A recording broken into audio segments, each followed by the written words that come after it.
W हे पूर्ण रोह आहे.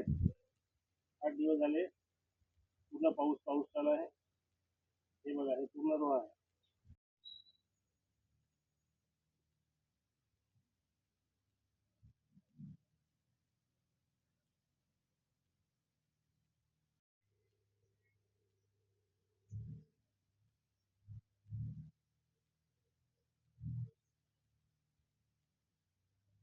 पालघर जिल्ह्यात गेल्या आठवडाभरापासून जो पाऊस आहे तो सातत्याने सुरू आहे. आज ही पाऊस पहाटेपासून सुरू होता. आता थोडीशी उघडीप दिली तरी पावसाचा जोर आहे तो कायम आहे आणि ह्याचाच परिणाम म्हणून सध्या पालघर जिल्ह्याची हळवी आणि गरवी भात शेती केली जाते. त्या भात शेतीचं मोठ्या प्रमाणात नुकसान व्हायला लागलेलं आपण पाहू शकतो की अगदी जी पिकं पिकून आलेली आहे ते पूर्णपणे परतीच्या पावसाने आडवी करून टाकलेले. आपण पाहाल तर अशाच पद्धतीने जवळपास सर्वच ठिकाणी ही परिस्थिती आहे. हळवी पिकं तर जी आहे ती पूर्णपणे पिकून झालेली. आपण दूरवर बघाल तर शेतं आहेत ती अगदी पिकून आलेली आहेत आणि जी गरवी भात शेती आहे ती सुद्धा आता पिकायला सुरुवात झालेली आहे. एकूणच पाहायला गेलं तर हा पाऊस आहे तो गेल्या आठवडाभर सातत्याने पडत आहे आणि ह्याचा परिणाम आता ह्या जिल्ह्यातील भात शेतीवर होतोय. जवळपास 75,000 हेक्टरवरती पालघर जिल्ह्यामध्ये गरवी आणि हळवी अशी दोन प्रकारची भात शेती केली जाते आणि ही भात शेती आहे ती जवळपास दसरा आणि दिवाळीच्या अगोदर जे हळवं पीक आहे ते कापलं जातं आणि त्यानंतर ह्याची पावळी वगैरे विकून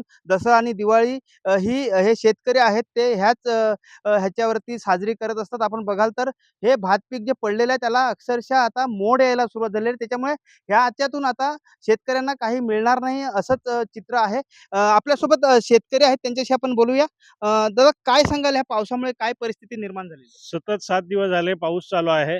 पावसामध्ये उभं पीक जे होतं ते पूर्ण पीक आडवं झालेलं आहे आणि त्या आडव्या झालेल्या पिकामध्ये पूर्ण मोड आलेले आहेत. मोड येऊन आता अशी परिस्थिती झालेली आहे का त्या पिकामध्ये आम्हाला काहीच उत्पन्न येऊ शकणार नाही अशी परिस्थिती झालेली आहे. नाही तण नाही ते धन अशी परिस्थिती झालेली आहे. कदाचित असा जर पाऊस झाला तर शेतकरी खरोखरच रस्त्यावर येतील अशी परिस्थिती झालेली आहे. काय मागणी कराल सरकार? सरकारकडे एवढीच का पीक विमे वगैरे आहेत ते सरकारने माफ करावे किंवा शेतकऱ्याला थोडंफार कुठेतरी अनुदान द्यावं आणि शेतकऱ्याला सरकारकडून मदत व्हायला पाहिजे.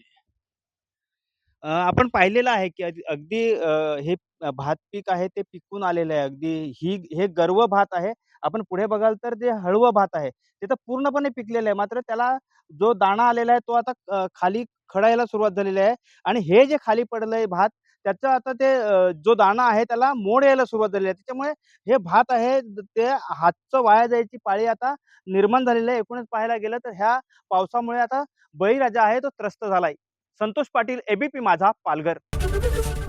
एबीपी माझा, उघडा डोळे बघा नीट.